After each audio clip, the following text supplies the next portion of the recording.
Mtazamaji wa Global TV, tumefika hapa maeneo ya Dodoma tukielekea Dar es Salaam kutoka kwenye mechi ya Singida na Young Africans. Punde break imetokea kwamba kuna faini ambazo zimepitishwa, rungu limepita hapa. Kwa hiyo niko na Machiri, shabiki wa Young Africans, niweze kumsikiliza maoni yake. Faini ya Suleiman Mwalimu, michezo mitatu kukosekana, lakini faini ya shilingi milioni 1 kwa kosa la kumpiga kiwiko hadi Bikoko kwenye mchezo dhidi ya Dodoma Jiji. Umeipokeaje? Watu wanasema kama vile namna gani? Kwanza tumshukuru Mwenyezi Mungu ambaye mwingi wa rehema na neema kubwa kubwa na neema ndogo ndogo. Lakini yote kwa yote mimi nikwambie kitu kimoja, katika kitu ambacho nakipenda sasa hivi kwa bodi ya ligi pamoja na shirikisho la soka Tanzania, nikimaanisha Tan Football Club. Yani maana yake sasa hivi wanaenda kusimamia zile hukumu na kanuni, yani katiba yao inawaeleza nini au kanuni zao zinazungumzia nini.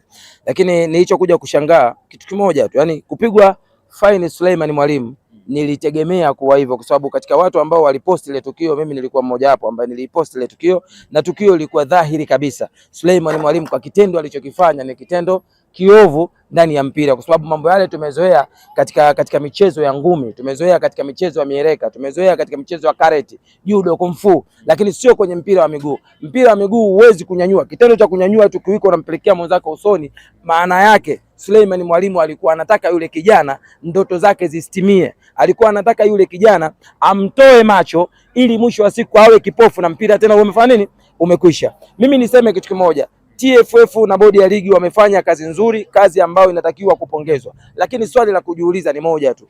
Kwa nini Suleiman Mwalimu ambaye amepiga kiwiko kumpiga yule mchezaji wa Dodoma, sio Endi Bukoko, sio anamuita yule. Umeona? Kwa nini amempiga vizuri? Kiwiko ni kile kile. Lakini tunavuta vile viwiko kwa Jonathan Soa. Umeona vizuri? Naye alitumia kiwiko kile. Mwisho wa siku aliadhibiwa mechi 5 kama sikosei na faini ya milioni, si ndio? Lakini huyu kwa nini mechi 3? Kwa nini? Yaani yule aliadhibiwa michezo 5. Umeelewa vizuri?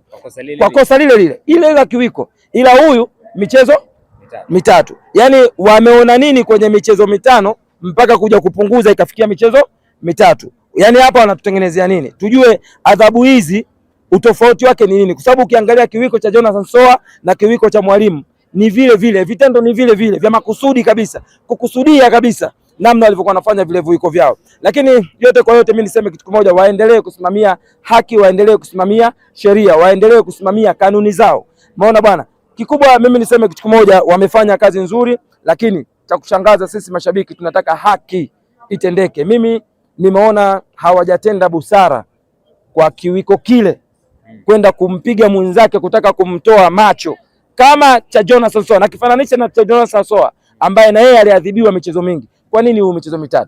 Au kwa sababu yule ni mtu wa nje au ni Mtanzania? Sio, umeelewa vizuri? Yaani kama ni adhabu, kanuni ikate, msumeno ukate mbele na nyuma. Yaani huu ukimpiga mechi 5 hakikisha na huu unampiga mechi 5. Nilitegemea kwa Suleiman Mwalimu kwa sababu alitakiwa ajifunze kupitia kwa Jonathan Soa. Kiwiko kile Jonathan Soa alifungiwa mechi 5 na milioni 1, si ndio? Alitakiwa yeye ajifunze kutokana na lile kosa. Mimi nilitegemea kwa Jonathan Soa au mchezaji yoyote katika ligi ya Tanzania asingeweza kufanya lile kosa kwa sababu tayari lina adhabu kubwa. Yaani ukitenda lile kosa lina adhabu kubwa. Kwa hiyo mimi nilitegemea moja kwa moja adhabu ya Mwalimu, yaani bwana mdogo angepigwa adhabu kubwa kuliko wenzake, kwa sababu kaenda katenda kosa ambalo wenzake tayari wameshafanya nini? Wameadhibiwa. Lakini cha kushangaza adhabu imepunguzwa. Sielewi imetendekaje hapa. Bwana, lakini miongoni mwa adhabu nyingine ambayo imetolewa pia, Simba na Yanga zimepigwa faini kwa kosa la watu wake wale bouncer, wanasema walinzi wale kupigana katika mchezo ambao walikuwa wanacheza kule Zanzibar, mchezo wa dabi ama kuleteana vurugu. Lakini tukiambatanisha na hilo ni pamoja na faini ambayo imewakuta Simba kwa kuingia mlango sio geti ambalo silo, pamoja na kukataa kutumia chumba ambacho walikiandaliwa na wenyeji wao Young Africans. Mimi nikizungumzia Simba Sports Club kwa sababu naiona ndio timu pekee barani Afrika ambayo ina utovu wa nidhamu. Simba Sports Club kwa sababu kwanza ndio timu ambayo inafanya vituko vya ajabu katika sekta zote za michezo. Yaani ukiwapeleka katika klabu bingwa wao ndio watovu wa nidhamu. Ukija kwenye FA wao ndio watovu wa nidhamu. Ukija kwenye muungano wao ndio watovu wa nidhamu. Ukija kwenye ligi kuu ya NBC wao ndio watovu wa nidhamu. Umeelewa vizuri? Kwa hiyo mimi sikushangaa kwa Simba Sports Club kupigwa faini nyingi Yani kwanza bado naendelea kuwapongeza Tan Football Club pamoja na BMT, umeelewa, baraza la michezo. Yani wamekwenda kutengeneza, yani bila kumuogopa mtu yeyote, kiongozi yeyote atasema nini, ataongea nini. Yani hiki kinachotakiwa kufanya ndio kitu ambacho sisi tulikuwa tunapiga kelele miaka yote, kwamba kanuni zifuatwe, sheria zifuatwe, katiba yenu isimamie. Kwa hiyo hichi ambacho wanakifanya, bado naendelea kuwapongeza vyama vyetu vya soka Tanzania, waendelee kusimamia msimamo wao. Yani kupigwa Simba faini hizo kwanza ni ndogo sana, ambazo wamewapiga ni ndogo mno, kwa sababu walifanya matukio mengi. Lakini katika kitu ambacho kilinishangaza kuja kuona Dar es Salaam Young Africans naye anaenda kupigwa faini eti kwa kosa la mabouncer.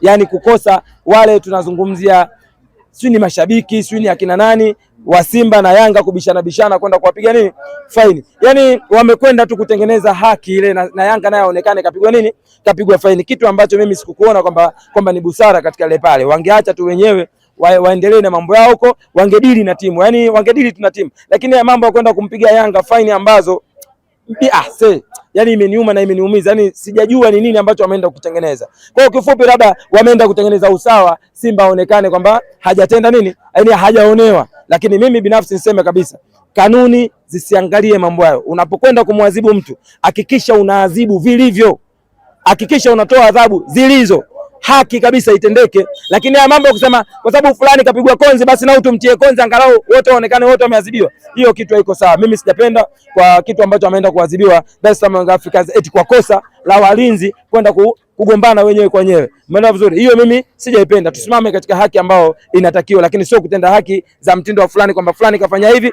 basi ngoja na huyu tumbebe kwa staili hii aonekane huyu hajaonewa. Hapana, katenda makosa Simba adhibiwe kulingana na makosa yake.